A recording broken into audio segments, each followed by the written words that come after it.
All right, you primitive screwheads, listen up. Well, I got a burr under my saddle. We talk, you listen. Somebody that's going to take an innocent life is not mentally insane? You know them. Time to nut up or shut up. You love to hate them. It's the Denton and Sasquatch Show. Can I bring my AR-15 next time? Sure. Yes. This place is half talk show, half weird daycare. I love it. You can't handle the truth. Hello and welcome once again to the Sasquatch and Fresca Show, coming to you from both Alabama and California. My name is Sasquatch. I'm in California. And then we got my good buddy Fresca. He is in Alabama. How's it going, Fresca?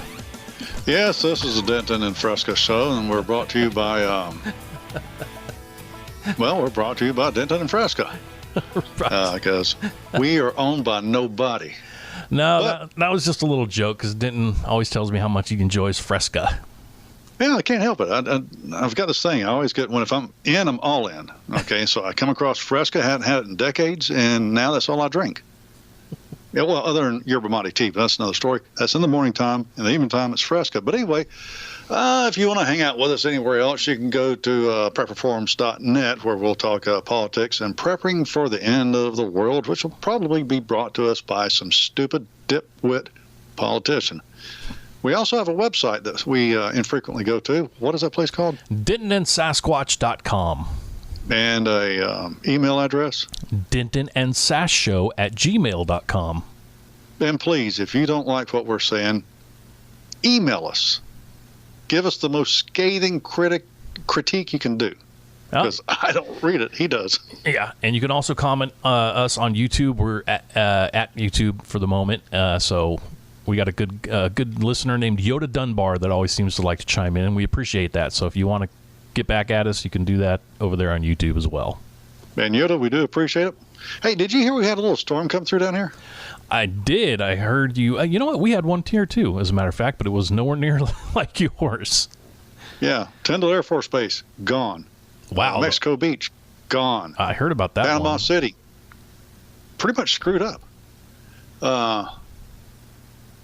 Our quality assurance supervisor here for Prepper Forum, Denton and Sasquatch, Tim's greenhouse, gone. Wow. Trees down. I mean, it was just pretty bad. He was in the category. He was in the outer wall of the eye wall, as a matter of fact. Mm-hmm. So, yeah, it's pretty messed up here. Yeah. Me, I got some stuff down as far as little twigs and a bunch of leaves. So everything's good at the Denton homestead. Don't worry about me. So you have some yard work to do is what you're saying? No, the wife has yard work to do. Even better. Hey, look here. Did you hear about Trump's remarks on Lee Grant spur debate over media coverage? I did when you sent it to me this morning. Oh, okay. This is from the Washington Times. This is just incredible to me. President Trump sparked debate on social media Friday evening by calling Robert E. Lee a great general during a campaign rally, drawing scrutiny over his remark as well as the media's reaction, with many conservatives complaining of news outlets cutting out the full context. Mr. Trump, his name's not Mr. Trump, it's President Trump. People, get this straight. I mean, this is from the Washington Times. They're conservative. You think they'd have it right. Anyway, he referenced the Confederate Army general and his Union counterpart, Ulysses S. Grant, who is also a great general, toward the end of a Make America Great Again rally in Cincinnati during a diatribe that eventually concluded with the president praising Grant, an Ohio native, for winning the Civil War. Now, this is what he said. Robert E. Lee was a great general, and Abraham Lincoln developed a phobia. He couldn't beat Robert E. Lee. This is historically correct.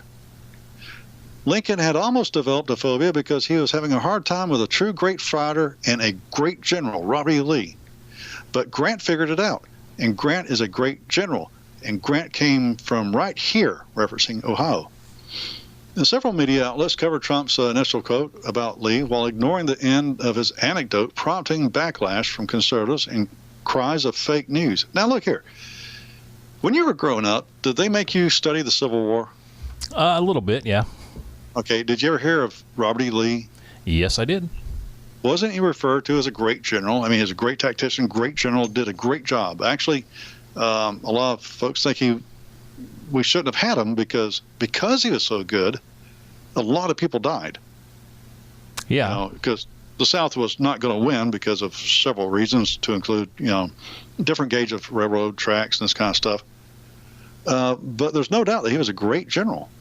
His people will follow him to the gates of hell. Well, and they still, teach about him. The Naval Academy and other places of warfare. He's in the teaching because he was such a great general. But the media had a problem with that. They didn't like Trump saying that Lee was a great general. Well, of course they did. So what you're supposed to do is erase I'm from Alabama, erase all of my history.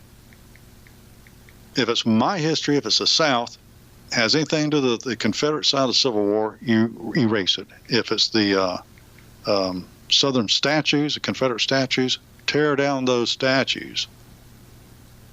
Well, don't try to get the one in my town. I'm telling you right now, it ain't going to happen. It's just part of the war on white men, that's all. Well, there are a lot of blacks who fought for the side of the South. Yeah. People don't realize that. That's because people don't pay attention to history. They just believe anything that's told to them. Well, it seems to me that we can't trust the media. Well, we can't, and I'm glad you bring that up because I wanted to talk about a couple things that pertain to journalism. I remember these from some broadcast journalism classes that I had to take in college, but you take things in college and you forget about it. But I was reading a website the other day, and these two terms popped up again, and it made me remember. Do you know what astroturfing is? Yeah, that's when you're a running back and you get hit by a defensive end, and he astroturfs you into the ground. That's right. I was surprised you knew that. Well, me too. No, astroturfing is a political science term. It is defined as the process of seeking electoral victory or legislative relief for grievances by helping political actors find and mobilize a sympathetic public, and is designed to create the image of public consensus where there is none. I mean, that's pretty much the simple term for it. But does that sound familiar at all? It makes total sense to me. Been going AstroTurf in football is not grass. It's a lie. That's right. It is a lie. It's artificial. Yes. I hadn't heard that. I don't recall hearing it, but yeah, that's right on the money. Well, we've had that going on with the Me Too movement. We've had that going on as far back as, it's been going on for a long time, but as far back as the hands up, don't shoot. We had these women attacking senators in the elevator over the Kavanaugh hearing, and that's what it was. It was all astroturfing, trying to mobilize and sympathize the public into thinking that there's huge outcry over this when really there wasn't that much at all. Fake news. Yes, it is basically fake news. And an Oxford professor by the name of Philip N. Howard argued that the internet was making it much easier for powerful lobbyists and political movements to activate small groups of aggrieved citizens to have an exaggerated importance in public policy. Now, George Soros ain't hurting nothing. No, he's not. And the whole reason I bring this up is because I'm sure everybody's seen it. The signs are going up for the election in November. So we are getting inundated with radio commercials, TV commercials, signs about things, and this is where this astroturfing comes in a lot because they're trying to sway your thinking to what they want for their agenda.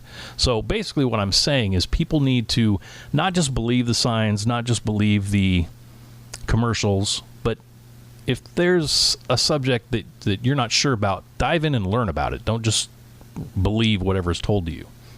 Or email us. Yes, listening to us also helps.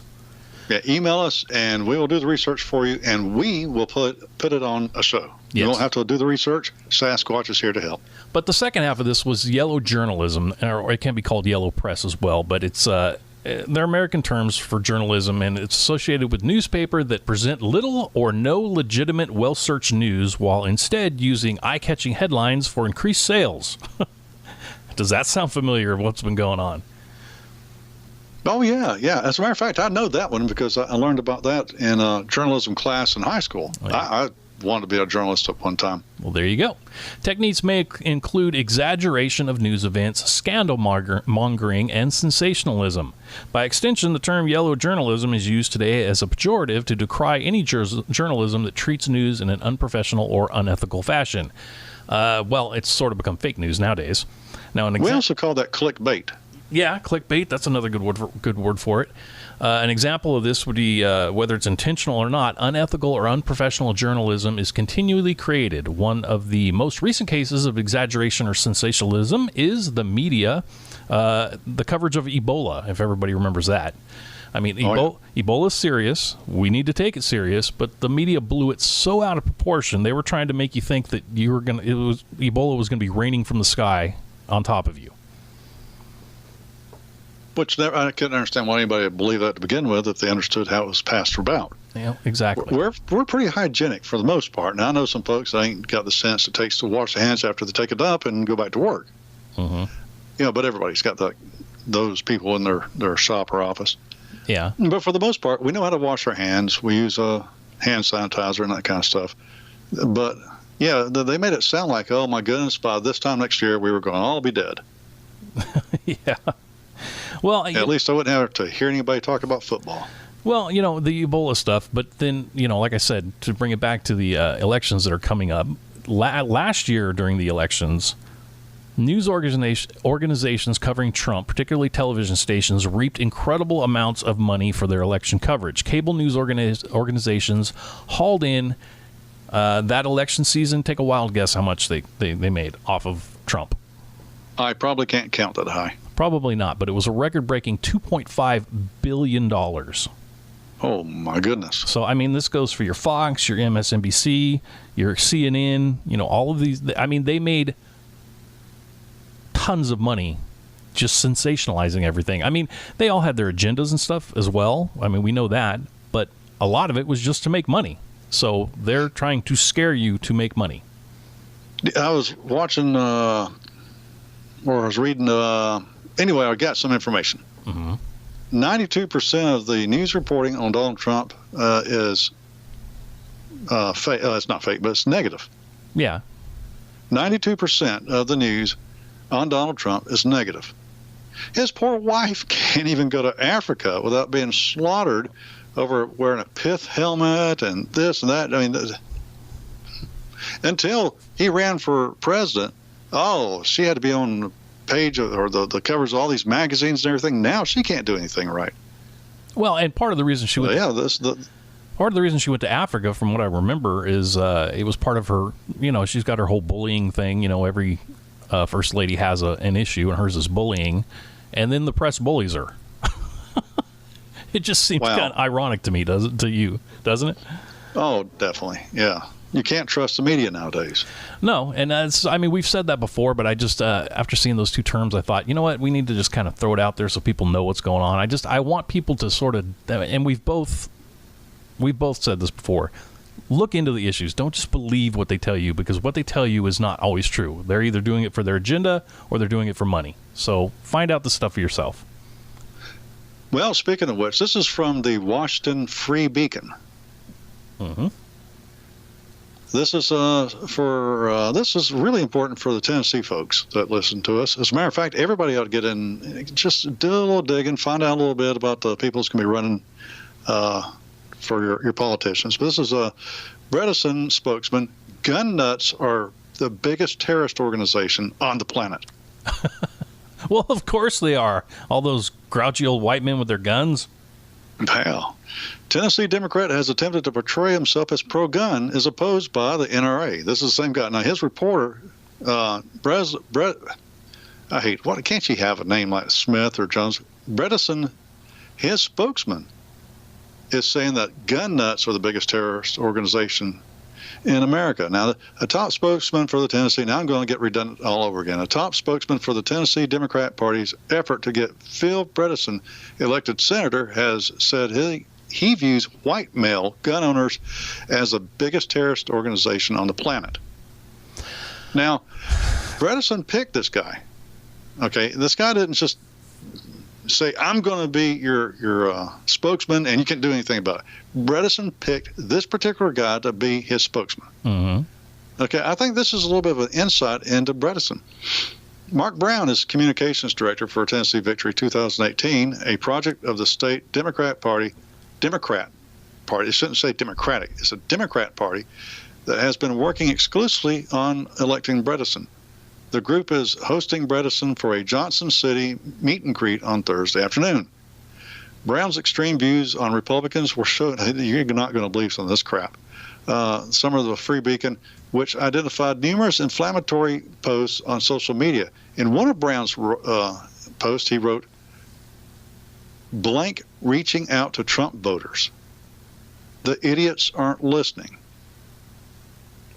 Now, he didn't actually say blank. You can figure out what I meant. Screw. That's what he said. Screw. Yeah. But in not so nice terms. Yeah, he dropped an F-bomb. One comment missed in the Free Beacon's initial review came on Facebook in 2015 when Brown stated his belief that white male American, we say America. Mm-hmm. Well, he said American gun nuts, but he's being derogatory towards us, are the biggest terrorist organization on the planet. Okay, now look here, folks. Now, then Bredesen's been running the campaign ads saying that the NRA backs him. NRA corrected them and said, look, that was then. That was years ago.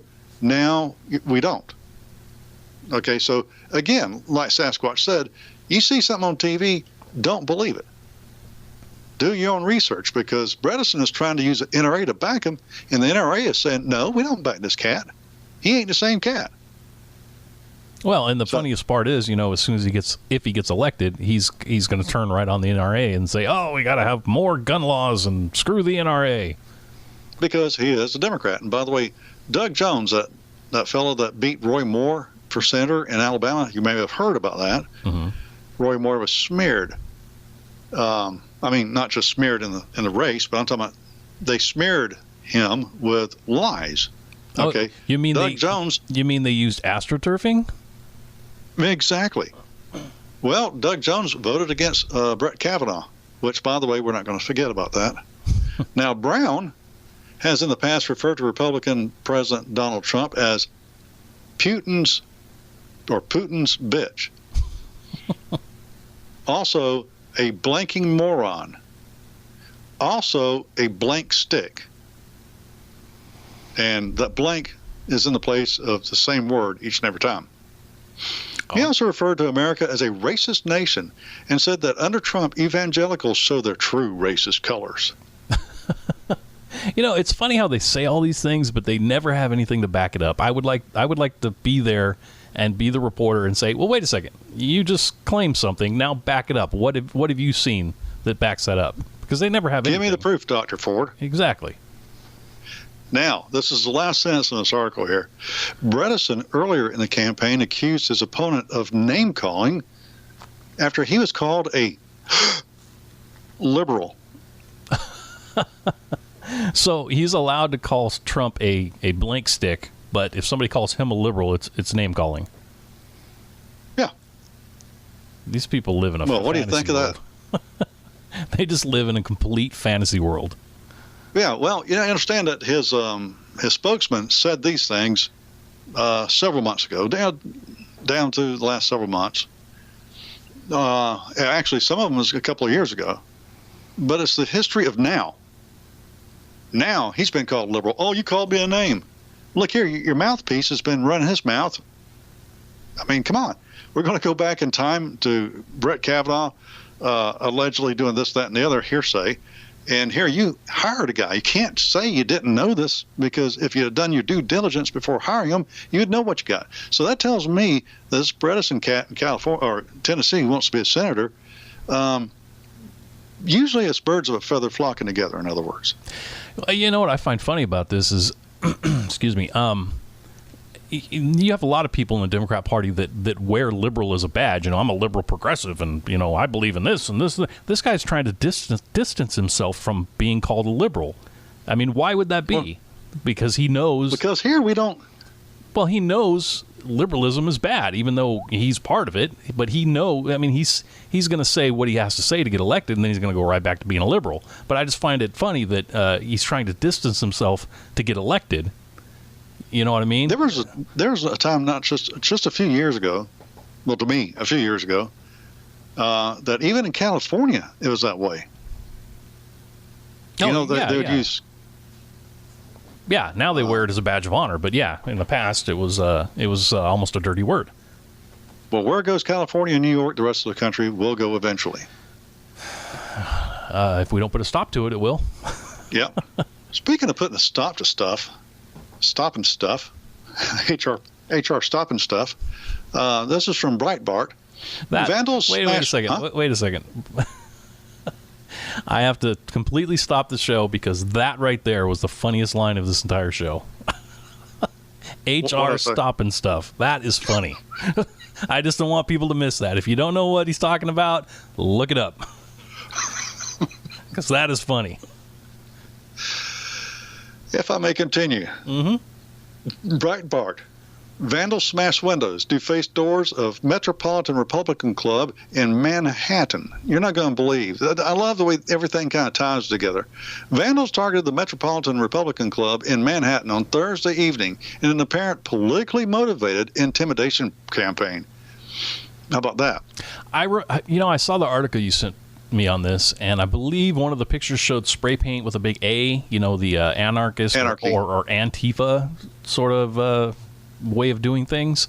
Mm-hmm. So this guy in the story before says that gun owners are the biggest terrorist group, but then yet we have these people attacking a Republican office, and they're not the biggest terrorist group? No. Obviously, we are, and Antifa. I was listening to some stupid idiot. I watched PMSNBC a few days ago just to see what I was missing. I laughed hysterically at the total BS. And then I started crying when I realized I didn't have it on the Comedy Channel. This was real. Okay, it's horrible. I mean, really. But it was Antifa, whatever you want to call them, that did this. Now, this is the note they left. Okay, I'm going to read this note. Tonight, we put the Republican Party on notice in defiance to the policy of mass misery they have championed. What? The U.S. government has established concentration camps around the country for Latino people. What? Shamelessly murders black people. What? And continues its war machine that has slaughtered Muslim people with impunity for decades. All right. Well, And the so-called land of the free leads the people to incarceration rates per capita, all the while profiteering in the new plantation within prison walls. Okay, they have a point there. I'll give them that. While these atrocities persist unabated, the Metropolitan Republican Club chose to invite a hipster fascist clown to dance for them. Hope they mentioned that guy's name. I'll see if he's on YouTube. Content to revel in their treachery against humanity. Hey, the Republican, what? No, well, you just mentioned they were complaining about incarceration rates and people being used as basically slaves in prison. And you and I did a story on this, but I don't know if you remember or not. But two of the guys that own those companies, those private companies in the prisons, were liberals. They donate heavily to the DNC. Look, don't let the facts get in the way of the story, because they're not. Okay? Now, the Republican Party, joined by the spineless partners in crime, the Democrats, institute a policy of domestic and foreign terror felt the world over. Our attack is merely the beginning. Okay, here's the kicker right here. We are not passive. We are not civil, and we will not apologize. Now, I wrote an article on our website about Hillary Clinton dog whistling to these people about not being civil. And what do they add to the little letter here? We are not civil, and we will not apologize. Doesn't sound like a coincidence to me. Doesn't either to me. Come on down to Southeast Alabama and don't be civil. I'm not going to apologize either. I've mentioned this before, but I think it's worth mentioning again. There is a YouTube video. Just type in Years of Lead, and it talks about the violence that went on in the, I guess, late 70s in Italy. And I can't emphasize this enough, but if you watch it, and learn about the years of lead, you will see that it is exactly what is going on here. And it's the same thing. It's Antifa. It was them back then. They went by a different name, but it was them. And basically, they start with the protests, then they start vandalizing, then they start killing reporters and innocent people, then they move to politicians. And it's if we don't get this under control and we let these people do stuff like this, we're going to be right in the same mess. So I just encourage everybody to watch that video, and I think it'll open your eyes. Years of lead. Yes. Well, then I'll definitely watch it, because these idiots. I don't know if you heard a day or two ago, Antifa and Proud Boys and Patriot Prayer Group tied up in Portland again. Oh, did they? Is that where they were directing traffic? No. This is they were doing that crap, and then in response, Patriot Prayer did a protest, and I think they had a permit and everything for law and order. And the Proud Boys, of course, showed up to give them backup and support, and it turned into a melee. They were using lead-lined gloves, baseball bats. I mean, they were tied up this time now because the Proud Boys were actually going at it. This time the cops got involved, and they were using non-lethal bullets to break everything up. Now, I'm sorry, but I'm just looking at history in the past. If the Antifa bunch has got the leg over everybody else, the cops in Portland don't get in the way. So that's great. You cut and picking. And the chief of police, or police commissioner, or whatever it is also the mayor. He wears two hats. So you can't say, well, he was trying to defend the decision to kind of do a hands-off approach by saying, well, the cops can't win either way. I respect the decision of the cops. Dude, don't try to lie to us. You are the chief of police commissioner dude in Portland. You are the one that made this decision. You're proud of yourself. You stand by yourself for making a decision. Well, that's kind of what do you call that when you get split personality? Yeah, well, he's riding both sides of the fence. He's when it's appropriate, he's the mayor saying, oh, we can't have this, but then when he's the police chief, which is at the same time, he's saying, oh, well, I'm proud of my guys for not doing anything. Yeah. And well, look here, I'm going to give you a little information that should cheer you up. I mean, you're on the left coast over there, and I know you have to put up with all kinds of crap, but this will make you smile. You ready? Yes, I am ready. I'm always wanting to smile. Trump snubs Feinstein and Harris to nominate conservative. Yes, he already chuckling. To nominate conservative judges to the Ninth Circuit Court. Oh boy, I did read that, and I did get a chuckle out of it, but it makes me laugh even again. That was great. Yes. Well, let's go through it again. Let's just put a big old smile on your face. President Trump is plying ahead to fill 3 vacancies on the liberal Ninth Circuit Court of Appeals, brushing aside, it sounds like a football, everything's football to me today, and I don't even watch football, brushing aside Democratic resistance to nominate conservative judges. What do you think of that? Well, I think turnabout is fair play, because I believe Obama did exactly the same thing, even though the media won't tell you that. Oh, no, as a matter of fact, if you recall, during the Obamacare crap, Obama told the Republicans that they are in control and that the Republicans can get in the back of the bus. That was a racial slap right there. He did do that. And he also said elections have consequences. That's right. And they certainly do, and we're enjoying them right now. But anyway, usually it's tradition that the president will work with the senators of the state, where the court sits. Mm-hmm. And nope. Trump ain't having none of that, because guess what? If you recall, with the Brett Kavanaugh thing, Kamala Harris and Dianne Feinstein were the leading screamers. Well, yeah. Well, not to mention Chuck Schumer. If I were Trump, I would not be in a room alone with those ladies at all, because who knows what they're going to say about you. Well, I know one thing. They're not going to say he groped me. I mean, look at Melania. Look at those two hags. Well, Feinstein would probably break if you touched her. She's like she's 11 or something. Somebody go touch her. Anyway, that's kind of sick. The GOP calls the Ninth Circuit Court of Appeals a nutty ninth, because they have been overturned more than any other circuit court by the U.S. Supreme Court. Now, and going through this article, I just had a I had to see an image of Dianne Feinstein. Boy, that creature is something else, isn't she? Well, it is Halloween time. Yeah, it is. Well, she says, I repeatedly told the White House I wanted to reach an agreement on a package of Ninth Circuit nominees, but last night the White House moved forward without consulting me.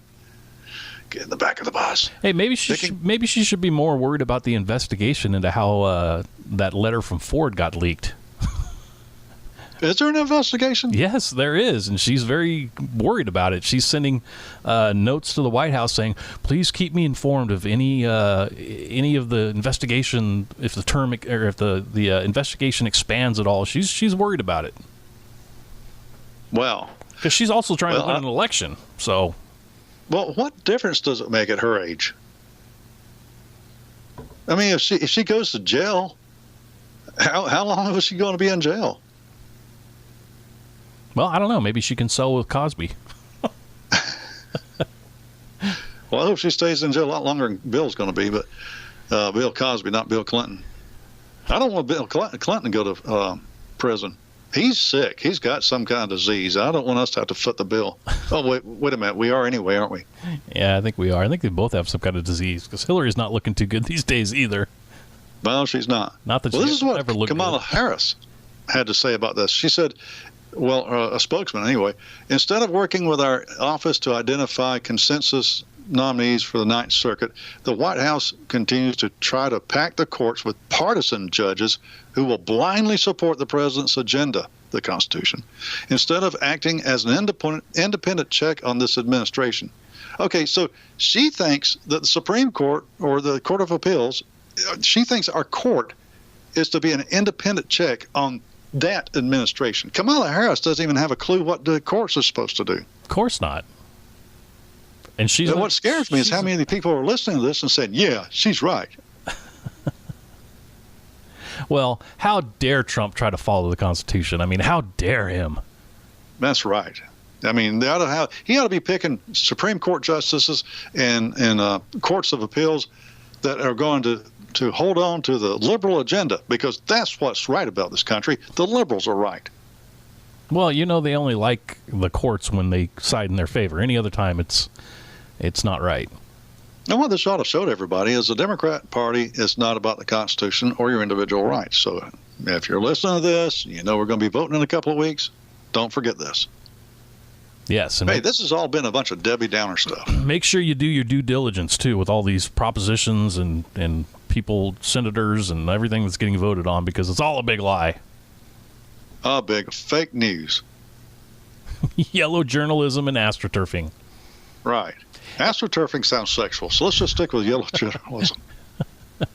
All right. Well, you want something that isn't yellow journalism or astroturfing? Yes, that'd be great. How about a fun little story from the news and science desk? All right. All right, this may not be for the squeamish, but a doctor in India captured a video of an almost 6-inch long worm being removed from a man's eye. 6-inch long worm in an eyeball. Yep. The patient went to the new medical center in Kundapur, Karnataka, India, because he said that he had constant eye pain. That's when Dr. Shetty examined his eye and found a ringworm in his eyeball. The challenge was to pull out the worm alive, as killing it inside of the eye would have created complications, said Dr. Shetty. It was also difficult to pin it down as the worm was moving around. The worm is a parasitic ringworm known as the Wucheria bancroffi. I don't know if I said that right.